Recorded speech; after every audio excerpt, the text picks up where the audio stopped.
Hey guys, আসসালামু আলাইকুম। কেমন আছেন সবাই? আশা করছি ভালো আছেন। আমিও ভালো আছি।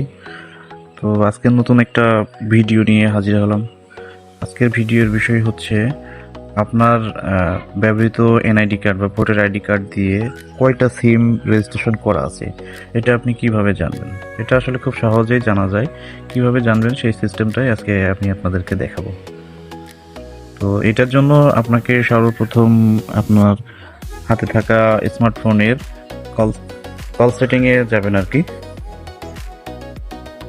এখান থেকে আপনি আপনার যে কোনো নাম্বার থেকে একটা কোড ডায়াল করতে পারবেন আর কি।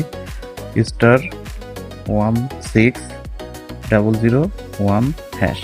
এটা আপনি গ্রামীণ, বাংলালিংক, এয়ারটেল, রবি যে কোনো অপারেটরের মাধ্যমেই এটা ডায়াল করতে পারবেন। এবং ওই অপারেটরে যদি আপনি গ্রামীণ দিয়ে ডায়াল করেন, তো গ্রামীণে কতটা সিম আপনার রেজিস্ট্রেশন করা আছে আপনার এনআইডি কার্ডের আন্ডারে, সেটা আপনাকে দেখাবে। আপনি যদি রবি দিয়ে ডায়াল করেন, বাংলালিংক দিয়ে ডায়াল করেন, তো কোন সিম আপনার এনআইডি কার্ডের আন্ডারে কয়টা রেজিস্ট্রেশন করা আছে এটা আপনাকে দেখাবে। আপনার হচ্ছে সিমের কয়টা সিম এবং কোন সিমের সর্বশেষ 3 ডিজিট আপনাকে দেখিয়ে দেবে। আপনার সিম আপনি অবশ্যই বুঝতে পারবেন দেখলে। তো চলুন প্রসেসটা দেখা যাক। আমি প্রথমত ডায়াল করি, আমার গ্রামীণ ফোন দিয়ে ডায়াল করে দেখাচ্ছি আপনাদেরকে।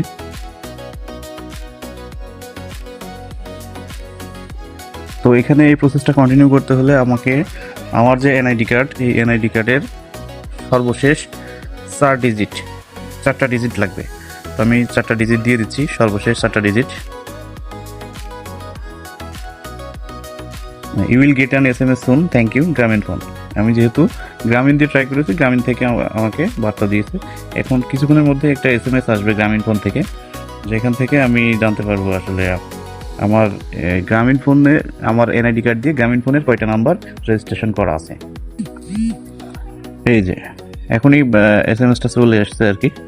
তো আমি দেখাচ্ছি আপনাদেরকে, নো মেসেজ মানে, হ্যাঁ, এর মানে হচ্ছে আমার গ্রামীণ ফোন, আমার এনআইডি কার্ড দিয়ে গ্রামীণ ফোনের কোনো নাম্বার রেজিস্ট্রেশন করা নাই, যার কারণে নো মেসেজ দেখাচ্ছে। তো আমরা এগেইন ট্রাই করি অন্য আরেকটা *16001#। এটা দিয়ে আমি আমার আরেকটা সিম আছে 2 নম্বর স্লটে, এখানে ট্রাই করি।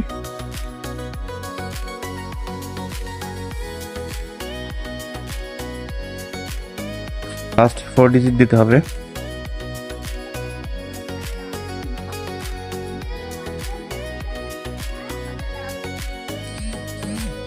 যে আবারও SMS চলে এসছে, রবি থেকে এসছে। এবার আমি যেহেতু রবি দিয়ে ট্রাই করেছি, তো দেখেন এখানে রবি দিয়ে ট্রাই করার পরে আমার এটা দিয়ে 2টা সিম নিবন্ধন করা আছে,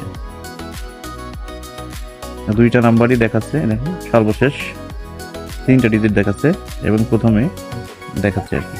তো এইভাবে আপনার এনআইডি কার্ডের আন্ডারে আসলে কতটা সিম রেজিস্ট্রেশন করা আছে আপনি দেখতে পারবেন, এবং এটা যে কোনো অপারেটর থেকেই আপনি ডায়াল করতে পারবেন। ঠিক আছে, তো এটাই ছিল আজকের ভিডিও। ধন্যবাদ সবাইকে।